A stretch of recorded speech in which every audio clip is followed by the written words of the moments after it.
Meus amigos, o próximo bloco de recursos está no item Sistema do Windows. Sistema do Windows é um bloco de recursos dentro do qual tem um outro bloco de recursos. Então é uma coisa um pouco longa, tá legal? Então nós vamos debater alguns desses itens. Eu costumo usar a ordem alfabética, mas nós vamos pular dois por enquanto. Nós vamos pular o explorador de arquivos, que é o último assunto de Windows que nós vamos tratar. Tá? Nós vamos ter uma espécie de um capítulo dedicado a ele. E também o painel de controle. Eu vou pular rapidamente, porque ele vai encerrar o sistema do Windows e gerar, como eu disse, um subbloco. Então, dentro de sistema do Windows, mesma coisa, rola até a letra S e tal. Nós temos primeiro dispositivos. Veja do lado esquerdo, na janela dispositivos, que os dispositivos são, digamos, divididos em categorias. Impressoras e scanners, dispositivos conectados. O que são dispositivos conectados? Via de regra, aquilo que é via USB, tá legal? Depois, Bluetooth, ou seja, a conexão sem fio dessa modalidade, mouse, touchpad, digitação, que é a parte do teclado, né? E USB. Então, alguns dispositivos estarão em mais de uma categoria. Um pendrive, por exemplo, pode estar em dispositivos conectados e também em USB. Vejam vocês que a categoria que está selecionada, porque ela está em azul aqui do lado esquerdo e tem uma barrinha ao lado dela, dispositivos conectados. E quando você vai observar, você tem lá um receptor sem fio da Microsoft, um teclado sem fio através do receptor e um mouse, né? Só que quando você vai para mouse e touchpad, esse wireless mouse 1000 aí vai aparecer de novo. Então essa não é muita preocupação. A preocupação primária é essa, é saber que no item dispositivos, né, no sistema, lá do subgrupo sistema, você terá acesso a todos os equipamentos de hardware. Não tem nada de software aqui que esteja conectado em modalidade com fio ou em modalidade sem fio, os principais chamados periféricos, né? Impressora, scanner, mouse, teclado principalmente e alguns outros eventuais. Gerenciador de tarefas. O gerenciador de tarefas, ele pode ser alcançado através do sistema do Windows e ele também pode ser alcançado pelo Ctrl Alt Del. Cuidado, gente. Muita gente diz assim, para reiniciar o computador, Ctrl Alt Del. Não é bem verdade, tá legal? Da primeira vez que você pressiona Ctrl Alt e Del, o Windows gera um menu de opções e na segunda vez é que ele pode reiniciar o sistema. Mas você pode ativar o gerenciador de tarefas com Ctrl Alt Del e nas opções chegando nessa janela. Bom, basicamente, o que é o gerenciador de tarefas? O gerenciador de tarefas é uma janela enorme, com algumas informações, inclusive, muito elevadas, tecnicamente falando, avançadas, mas, basicamente, ele vai exibir todos os processos que estão sendo executados. Quando você tem aplicativos e você tem processos em segundo plano, os processos em segundo plano são aqueles que o próprio sistema operacional está executando e gerenciando. Então, por exemplo, você tem um antivírus instalado no seu computador e ele é atualizado corriqueiramente, frequentemente. O processo de atualização do antivírus é um processo executado automaticamente pelo Windows. Então isso é chamado de processo em segundo plano, tá certo? Agora, os aplicativos são os programas que você pediu para o Windows, não é, executar. E aí você poderá ver qual é o percentual de uso do seu processador, da sua memória, né? Qual é o percentual de uso na rede e assim sucessivamente. Tá? Você também pode ver detalhes sobre os usuários, o histórico de aplicativos, quais aplicativos, por exemplo, histórico de aplicativos, você quer saber quais aplicativos têm consumido mais da sua conexão com a internet. Claro que provavelmente aparecerão navegadores no topo da lista, tá legal? Isso é o gerenciador de tarefas. Aí eu não quero entrar muito nessa seara, eu já disse.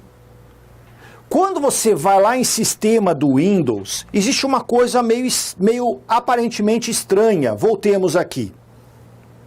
Vejam, vou destacar 2 itens aqui em amarelo. O item explorador de arquivos e o item meu computador. Olha só que estranho inicialmente. Se você acionar no sistema do Windows, acionar o item explorador de arquivos, adivinha o que vai acontecer? Claro, vai acontecer isso. Vai abrir o aplicativo explorador de arquivos, né? Que é o Windows Explorer, chamado anteriormente, que permite você gerenciar todo o conteúdo das unidades de memória. E se você clicar no item meu computador, o que vai acontecer? Vai abrir o explorador de arquivos. A diferença, meus amigos, é que quando você usa o item explorador de arquivos, o explorador abre inicialmente com a pasta padrão do sistema, que é a biblioteca documentos. E quando você aciona o item meu computador, o explorador de arquivos, ele abre mais ou menos desta maneira, exibindo as principais unidades de memória do computador e exibindo também as principais pastas e os principais locais de rede. Peço atenção a você para que decore o desenho dessas 7 pastas primárias do Windows. Tá legal? Você pode ver que as 7 pastas primárias do Windows, área de trabalho, documentos, downloads, etc., cada uma delas é representada justamente pelo desenho de uma pasta semi-aberta e mais um símbolo. Então, o símbolo da tela de um computador, área de trabalho. O símbolo que tenta representar um arquivo de texto, documentos, a setinha para baixo, downloads, uma fotografia, imagens, né? E assim, cada um deles tem o seu papel, digamos assim. Tá legal? Então essa é a diferença, mas a partir do momento que você acionou o item meu computador, o explorador de arquivos permite que você gerencie todas as pastas e todos os dispositivos. Mas nós vamos falar bem intensamente ainda de explorador. Programas padrão. Amigos, no meu computador eu criei um usuário, essa explicação você vai entender daqui a pouco o porquê dela, parece inútil. Eu criei um usuário chamado aulas. Por quê? Porque quando eu vou preparar material para as aulas, eu preciso usar o Windows na configuração padrão, o Word na configuração padrão. E no usuário René, vamos dizer assim, que eu também criei para que eu use o meu computador, eu já personalizei muita coisa. Eu tenho lá as minhas preferências. Então eu criei o usuário aulas justamente para não sair do padrão. Esta oportunidade é uma das raras vezes em que eu estou exibindo para vocês uma janela que não é o padrão, justamente para que você entenda para que serve esse negócio. Olha, me diz uma coisa, não é verdade que você pode ter 14 processadores de texto, 5 navegadores, 8 programas de correio eletrônico, todos instalados ao mesmo tempo no seu computador e todos abertos? Por exemplo, você tem o Internet Explorer, que já vem de fábrica, quer dizer, já vem um acessório instalado, né, no Windows, o Microsoft Edge, que é um outro navegador, este mais moderno, você tem o Google Chrome e o Firefox, e ainda tem o Puffin. Por exemplo, 5 navegadores instalados no computador. Você não pode abrir os 5 ao mesmo tempo? Pode. Talvez você diga, professor, mas para que eu faria isso? A questão não é essa. Poder? Pode. Legal. Agora, você tem 5 navegadores instalados e recebeu um e-mail meu. O meu e-mail diz, oi, tudo bem contigo? Olha só, outro dia você me fez uma pergunta a respeito disso ou daquilo e acabei cruzando com um site que fala desse assunto, achei muito interessante. Se você quiser, clica no link e vai lá dar uma olhada no site. Legal. E tá o link lá no e-mail. Se você clicar naquele link, o que vai acontecer? Vai abrir o navegador e o navegador já vai apontar direto para aquela página do link. Mas qual navegador? Você tem 5? A resposta óbvia, o navegador padrão. Por padrão, quem é o navegador do Windows? O Microsoft Edge. Mas voltando aqui à janela, você pode ver que eu fiz uma personalização. Neste caso, eu determinei na marcação aqui embaixo, em vermelho, que o meu navegador da web padrão deve ser o Google Chrome. Tá legal? Veja, vou fazer a marcação agora em azul, na parte superior. Para quem não sabe, se for o caso de que você ainda não saiba, o Windows 10 traz um programa padrão de correio eletrônico que chama justamente e-mail. Ah, professor, não é o Outlook? Não. É o programa acessório que já vem junto com o Windows. Legal. Agora, eu particularmente uso o Outlook. Então, eu não quero usar por padrão aquele que o Windows sugere. Porque eu instalei o pacote Office posterior ao Windows, não é? São aplicativos, não são acessórios instalados posteriormente. A gente falou sobre isso. Então, o que eu vou fazer? Eu vou clicar aí nesse e-mail. O Windows vai mostrar uma lista dos programas que eu poderia utilizar no lugar dele, e eu então vou escolher qualquer um.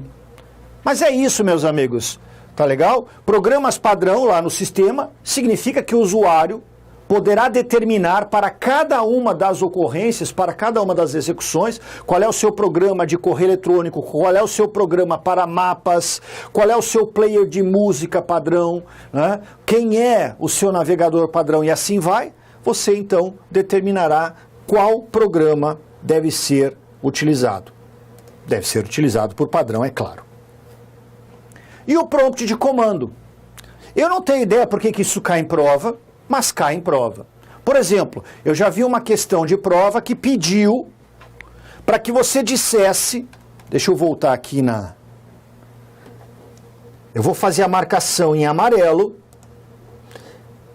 A questão mostrou este símbolo aqui e perguntou que comando é esse? O que isso é? E o gabarito então dizia, prompt de comando. Tá legal? Vocês sabem, mas eu gosto de repetir só 1 milhão de vezes em cada curso. Vocês sabem que certas bancas, CESP, VUNESP, certas bancas amam os desenhos, os elementos gráficos de cada um dos referenciais, né? Então você tem que lembrar, tem que decorar esta parte também. Basicamente, meus amigos, o que acontece é o seguinte: o Windows possui a chamada interface gráfica, né? A interface gráfica é essa que nós conhecemos desde o primeiro slide do primeiro bloco, plano de fundo, barra de tarefas, ícones e etc e tal, tudo ali personalizável. Então, duplo clique no ícone é para abrir o programa, por exemplo, associado, e assim você já sabia também, nós já debatemos, inclusive. Só que há uma maneira de você usar um código de programação, um textual para conversar com o seu programa, a chamada linha de comando, que muita gente associa ao antigo sistema DOS e tudo mais. E isso, então, é o prompt de comando. Quando você aciona o comando prompt de comando, vai abrir uma janela na tela do seu computador muito semelhante a esta que você está enxergando do lado esquerdo, uma tela com fundo preto, onde você só pode acionar comandos através de ordens digitadas através de palavras ou códigos específicos. Entendeu? E isso tem lá um certo valor, inclusive algumas coisas de gerenciamento da máquina são são melhor feitas, eu diria, através do prompt de comando.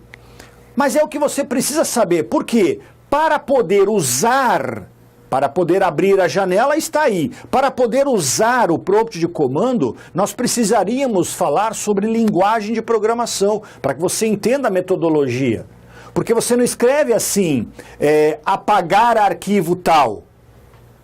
Você não coloca como numa frase de língua portuguesa. Existe um código de conversação, digamos assim, que é a linguagem de programação. Tá legal? Então você não precisa entrar além do nível que nós estamos aqui habilitando para essa parte chamada prompt de comando. Professor, se está vinculado à linguagem de programação, que não é assunto normal de prova, por que cai? Então, as bancas entendem que isso vale a pena perguntar. Tá legal? Muito bem. Última coisa do item sistema, última coisa deste bloco, porque o próximo será dedicado a outra coisa, o Windows Defender. O Windows 10 carrega o seu próprio antivírus, o seu próprio programa de segurança, que é chamado Windows Defender.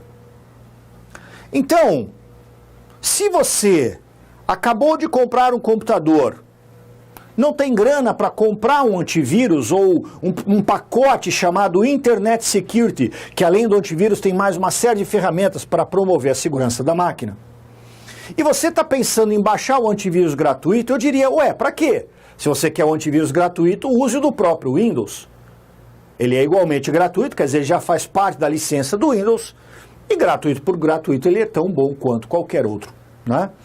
Só que tem um detalhe. Veja aí, ó, programa antivírus nativo do Windows. Será, cuidado, olha a maldade. Se eu estou num dia maldoso, é aqui que eu vou atacar. Será desativado caso outro programa da mesma natureza seja instalado no computador. Então você comprou o antivírus Kaspersky, McAfee, etc., né? Panda, você comprou aí instalou no seu computador. Assim que você está instalando este novo programa de segurança, o que vai acontecer é isto, o que você está vendo na tela do meu computador. O Defender será desativado. Professor, dá para ver aí que está desativado? Dá. Pode ver que o botão laranja na parte mais ou menos central aí da imagem, né? No botão laranja está escrito ativar. Lembra da historinha? Se está desligado, o comando é ligar. Se está ligado, o comando é desligar. Se está ativado o comando ativar, é porque o Defender está desativado. Ou ele foi desativado manualmente pelo usuário, ou ele foi desativado quando outro programa foi instalado, que é o meu caso em particular. Ué, professor, mas tudo bem, qual é a pegadinha aí, qual é a maldade? Porque uma banca, para a maldade, poderia afirmar, está incorreto, é claro, que o Defender é um programa que faz isso, que faz aquilo, antivírus, e que quando outro for instalado, ele será automaticamente desinstalado. Não, desinstalado não, desativado. Tá legal? É que muita gente já passou pela circunstância de ter um antivírus da marca A no computador instalado.